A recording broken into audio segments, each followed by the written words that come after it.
Всем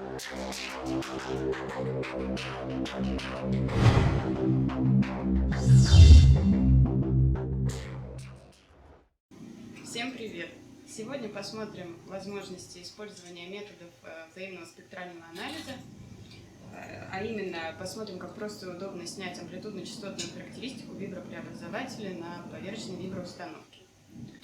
Для этого нам понадобится поверочная виброустановка, в состав которой входит вибростенд, контроллер, усилитель заряда и эталонный вибропреобразователь.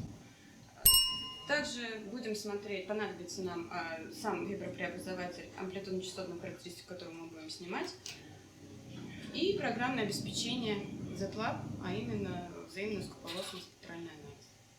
Посмотрим. Для начала осуществим ряд настроек.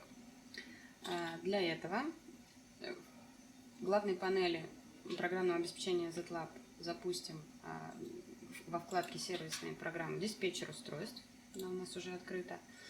Выберем анализатор, который у нас входит в состав поверочной виброустановки. Настроим частоту дискретизации АЦП и ЦАП. Нужным образом применим данные настройки. Далее проверим, насколько правильно установлена у нас чувствительность вибропреобразователей. Первый канал у нас будет эталонный, который мы настраиваем. В данном случае у нас по паспорту чувствительность 100 милливольт на G, соответственно, выставляем 1/100 вольт на G. Все, применяем. Тут у нас все верно настроено. Дальше выбираем канал, к которому подключен поверяемый вибропреобразователь. Также по паспорту смотрим чувствительность, выставляем значение, соответственно, и нажимаем «Применить». Теперь запустим из панели ZLab вкладки «Генераторы» генератор сигналов и программу «Взаимный узкополосный спектр» из вкладки «Анализ сигналов». Также проведем ряд настроек. В программе «Взаимный узкополосный спектр» мы выберем опорный канал, у нас будет генератор, и добавим два измерительных канала. Один из них это будет эталонный вибродатчик, а второй поверяемый. Выбираем, нажимаем «Применить». Необходимо проследить, чтобы все характеристики по настройке данной программы были вот в таком виде. Запускаем дополнительное окно «Переходная характеристика», нажимаем «Применить». В открывшемся окне настроим соответствующие параметры.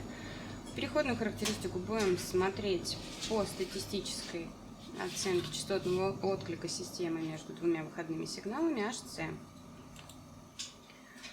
Опорный канал выбираем эталонного вибропреобразователя. Согласно требованиям стандарта по методике поверки виброметров с пьезоэлектрическими, индукционными и вихретоковыми вибропреобразователями, неравномерность частотной характеристики необходимо снимать на частотах третьеоктавного ряда. Для этого мы установим флаг в поле третья октава. Так, далее нам необходимо запустить генератор. Для этого мы выставляем частоту, начальную частоту возьмем 2 Гц. Частоту конечную установим 20 кГц. Шум будем предбеленный, уровень пока поставим на 10 вольт. Так, запускаем генератор, включаем. Так, у нас пошел сигнал. Видим взаимные спектры сигнала. Также смотрим передаточную характеристику. Здесь просто проведем некоторые настройки графика для корректного отображения.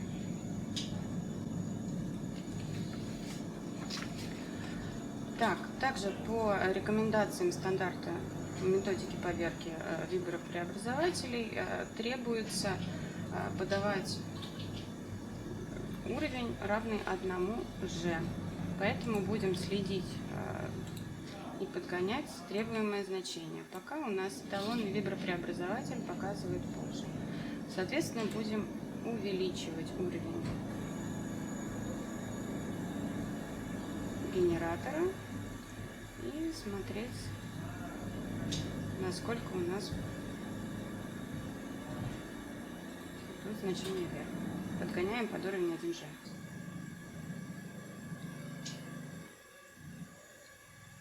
Теперь мы можем смотреть передаточную характеристику.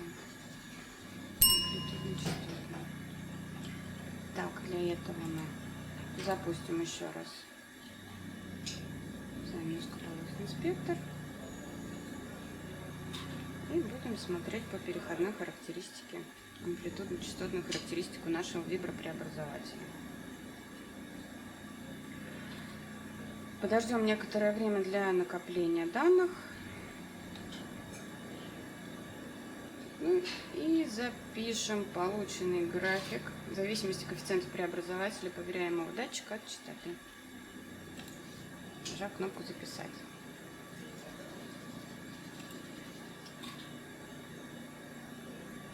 Вот так довольно просто и быстро можно осуществлять длительную процедуру при помощи методов взаимного спектрального анализа. До встречи!